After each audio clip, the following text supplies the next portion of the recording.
আমার আঙ্গুল ঢুকে যায় একদম টোটালি গাঁথনির ফাঁক দিয়ে, পুরো এক আঙ্গুল আমার ঢুকে যাচ্ছে। আর এত মোটা কেন আমার? হাফ ইঞ্চির বেশি তো আপনি মাল খাওয়াতে পারেন না, ঠিক আছে? ইটের আর এখানে ইটের ইয়ে খারাপ, আপনি ইটটার সল করবেন এই জোনে যতগুলো সল করবেন, আউট ফ্লাশে রাখবেন, ইনার ফ্লাশে সল করবেন, মানে এই সারফেস সল রেখে ওই যে আউটে ইনার ফ্লাশে সল করবেন এইদিকে, ওইদিকে যা যাবে জায়গা বাইরের সাইডে, বুঝছেন? আর আর এটার এই অবস্থা ভাই, এটার তো খুবই বাজে অবস্থা।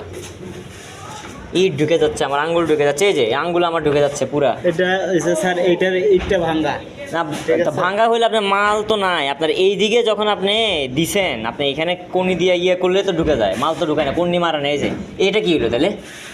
ওইটা হয়েছে, এটা কী হয়েছে? আমার পুরো এক আঙ্গুল ঢুকে যাচ্ছে গাঁথনির ফাঁকে।